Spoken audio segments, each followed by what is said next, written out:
Yes. Senator Canavan. Yes. Thank you, Mr. President. I do remember who you are. I'm just struggling to get the word out. That is perfectly understandable, Mr. President. I too wish to be associated with the remarks on this report, this pathfinding and hopefully path-breaking report. I too want to say thank you, Senator Colbeck. I too want to give credit to Senator McDonald, who has been, as we just heard, pushing this case for some time. He often makes the point that there are very few politicians from Northern Australia. He could probably give me the number, but there aren't many out of the 226 in this place. At 12, thank you, Senator McDonald. That is a fairly small proportion. So we need people like him pushing this case, because the only way we bring something like Northern Australia to the forefront of our debate is for people getting up, pushing it further. And this report is another little step in bringing the development of the North closer. It's starting to snowball. We're starting to get some momentum. There's another turn of the ball here with this report, and I very much hope, as Senator McDonald said, that the government can now turn words into actions in the next year. I do want to say, though, that the development of the North should not just be something that is of concern to Northern Australians.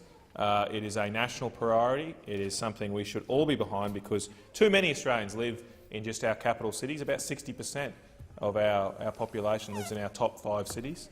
And if you look over at the US, their top 5 cities account for somewhere between 5 and 15% of their population, depending on how you count their cities. So we are a very concentrated country, and we do need to develop the frontiers of our nation.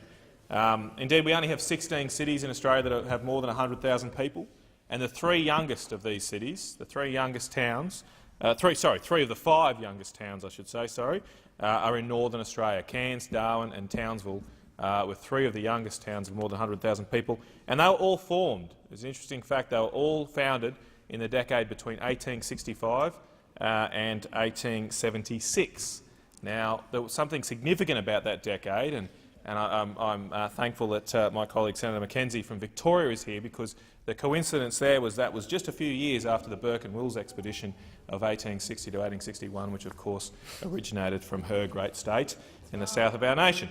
And one of the reasons that we did that Burke and Wills expedition at that time, it was a massive expedition at great cost, was because we had the wealth to do so. We had the wealth to do so thanks to the gold rush, and the Victorian government took a decision to fund such an expedition. I was reading a book about it recently, Mr. President. Apparently there was some speculation they actually funded the trip to try and annex North Queensland. That was their real aim. Thankfully not successful, Senator McDonald, otherwise we'll all be playing AFL, not rugby league. But they did provide a great legacy, because they opened up that part of our country. And if you spend any time in that part of the world these days, you are reminded continuously of the legacy of Burke and Wills. So many areas are named after Burke and Wills. The town of Cloncurry is named after Robert O'Hara Burke's cousin, Lady Cloncurry. And hopefully now, what I would like to see, we've just had the biggest terms of trade boom since the gold rush. What we really should be focusing on as a nation is how we turn that wealth that we've just gone through in the past decade to a new frontier of wealth, as we did 150 years ago, to a new area of our nation that we can look back on in 20, 30 or 40 years as a legacy that we've done. Now, this report is a first step, as I said, in helping to do that. Well, not a first step, it's another step. We have amazing opportunities in Northern Australia. Many of them are thanks to the development of Asia and the markets that exist over there. I just want to quickly relate to the Senate. I was lucky enough to be in Shanghai a few months ago, and I was enjoying a very nice T-bone steak in a Shanghai hotel. And that steak cost $110 Australian. $110 Australian for 300 grams of steak. Now, I tell you what, Mr. President, our beef producers are not getting $330 a kilo right now, but there's lots of money to be made there. There is a huge opportunity for our agricultural industries to take advantage of that demand, to take advantage of that willingness to pay. And I'm very glad, therefore, that this report has identified some specific projects which can help our agricultural industry take advantage of those opportunities and take the next step. We have many water projects, as Senator McDonald went through before, in areas in the Fitzroy Basin, the Rookwood Weir, the Eden Barn Weir, that have been recommended by this report, the development of the Gulf, the Cave Hill Dam, so an off-stream storage near Richmond, other projects, other off-stream projects that will be viable in the Gilbert and Flinders rivers. We need to, of course, invest in roads and ports as well, because no farm is an island, Mr. President. They need to be connected up to these markets in Asia. So there is a role for the government to make investments, to provide some funds to help connect those farms up, those new irrigation opportunities up to ports that can get to Asia, can get to Shanghai, can get to Tianjin, can get to all these places where people are willing to pay good money for our produce. We do hear a lot of talk about the potential for private investment to help with this development, and there is no doubt that will play a substantial role.